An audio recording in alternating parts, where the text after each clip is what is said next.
ছেলে আমার মস্ত মানুষ, মস্ত অফিসার, মস্ত ফ্ল্যাটে যায় না।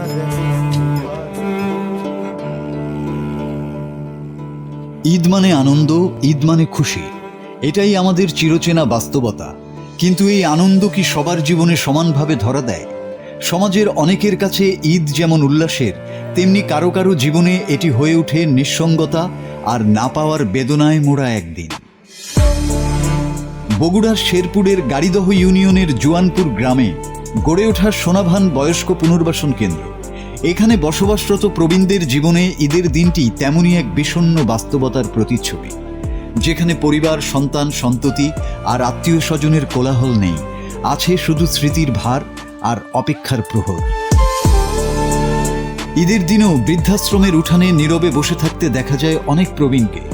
চোখে মুখে বয়সের ছাপ, মনে জমে থাকা অজস্র না বলা কষ্ট। একসময় যারা ছিলেন পরিবারের অভিভাবক, যাদের ছায়ায় বেড়ে উঠেছে পুরো একটি পরিবার, আজ তারাই একা এসে দাঁড়িয়েছেন এক অবহেলিত জীবনের বাস্তবতায়।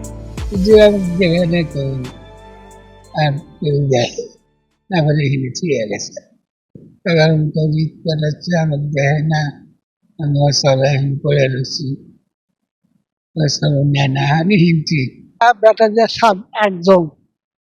একজন চলে গেছে, এখন ছয়টা বেঁচে আছে। বেটা বউ বেবাক এক মেয়ে হয়েছে, এক পক্ষে আমাকে দেখতে পারে না, কথাও তো কেউ কয় না, বুঝছেন? এই তো অবস্থা দাঁড়াইছে না, দুঃখ সুখে এগিয়ে নেই, আল্লাহ দেখতেছেন না, কোনো খোঁজ করে হচ্ছে না, ফিরেই যায় না। এই পরে থাকি আমি ঘুরে ঘুরে আসি, মেয়েরাও কয় না, বেটা তো বেড়াটাও করে মারছে। এই দুঃখী আর কি পড়ে।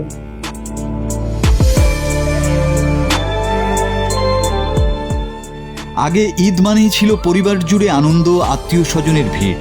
এখন শুধু সেই দিনের স্মৃতির সঙ্গী। তাদের কণ্ঠে শোনা যায় আক্ষেপ, সন্তানদের জন্যই সব করেছিলেন তারা, কিন্তু আজ তাদের পাশে কেউ নেই। যে মা একসময় সংসারের সব দায়িত্ব কাঁধে তুলে নিয়েছিলেন, সন্তানের সুখ স্বাচ্ছন্দ্যের জন্য নিজেকে বিলিয়ে দিয়েছিলেন, আজ তিনি বৃদ্ধাশ্রমের একটি ছোট কক্ষে কাটাচ্ছেন জীবনের শেষ সময়। ছেলেকে তখন বছর দিয়ে হচ্ছে, মনের দুঃখে চলে খাই কুঞ্চি পানি হাসতারা ভাত দেয় প্রতিদিন দিয়ে সামনে না বলছেন আমাকে তুমি ঠিক। একটা আমার কেউ নাই ঈদের দিনে আসার দেখার মতো। আমি এই জায়গায় একটা 8 বছর 9 বছর, এনারাই আমার ভাই বোন। এমন বাস্তবতার মাঝেও কিছু মানবিক উদ্যোগ আশার আলো দেখায়। দীর্ঘ 8 বছর আগে গড়ে ওঠা সোনাভান নামের এই বৃদ্ধাশ্রমে অবহেলিত বাবা মায়েদের জন্য সাধ্যমতো সেবা ও যত্নের ব্যবস্থা করা হয়েছে। সীমিত সামর্থ্য নিয়েও এখানে তাদের দেয়া হচ্ছে নিরাপদ আশ্রয়, খাবার এবং মানসিক সান্ত্বনা। আমরা প্রত্যেক ঈদে এরকম আয়োজন করে থাকি, বড় পরিসরে আয়োজন করার চেষ্টা করি।